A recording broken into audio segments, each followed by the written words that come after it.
Mother Teresa. Mother Teresa was born on August 26, 1910 in Skopje, Macedonia, now a part of Yugoslavia. Her original name was Agnes Gonatsa. When she became a nun, she adopted the name of a saint she admired. She named herself Teresa after Saint Teresa, a 19th century French nun honored by the Catholics for her remarkable courage during a long and painful terminal illness. The parents of Agnes were Drana and Nicola Boccaccio. They were both sweet and compassionate. Agnes adored her father, but her father died when she was only 8. This was a major turning point in the life of Agnes. Agnes was only 12 years old when she first thought of becoming a nun and devoting her life to the church. Father Jambrekovic helped direct her decision. At the age of 18, she announced her decision to become a missionary nun. Agnes took training in Dublin, Ireland as a missionary. There she took her first course in the English language. From that time onwards, she used the name Teresa. In the view of her trainer, she was not outstanding. She was shy and hardworking, but she possessed a charming personality for which everyone liked her. On December 1, 1928, Teresa and her friend Betika came to Darjeeling.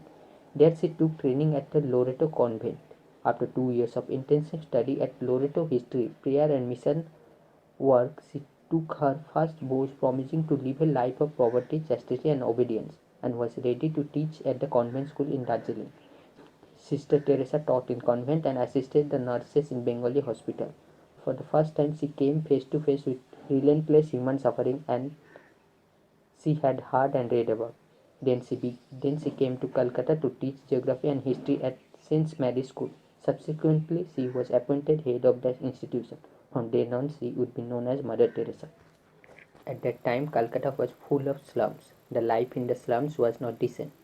People were dying there for the want of food, medicine, care, and money. They were poor folk. They couldn't afford a square meal, for the day lived aside medicines. Mother Teresa heard the voice of the God who told her to serve those sick and poor people. The actual life of Mother Teresa began.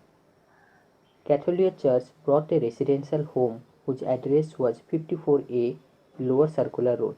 From this home, Mother Teresa started her mission. Soon this home became famous in India and eventually around the world. Hers was a life of duty. One by one, she founded numerous destitute homes for the poor, the orphan, the sick, and the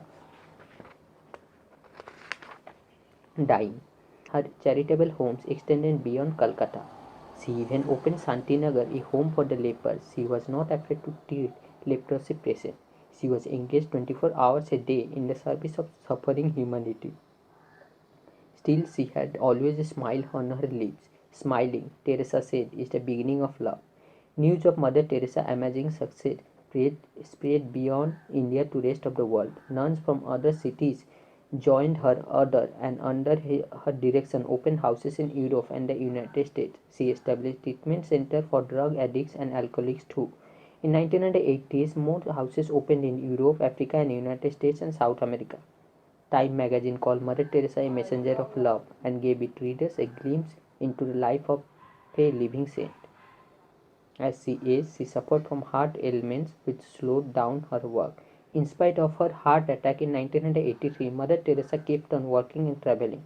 On October 24, 1985, at the age of 75, she was honored speaker at the 40th anniversary of United Nations in New York, where Secretary General Xavier Kaklar introduced her as the most powerful woman in the world. The government of India honored Mother Teresa by bestowing on her the highest civilian award Bharat Ratna. In 1979, the world honored her with Nobel Prize for Peace, but the prizes can't evaluate her extraordinary personality. She was actually an angel in flesh and blood. She left for heaven on 5th September 1997, leaving millions of destitute crying, "Oh mother, oh mother."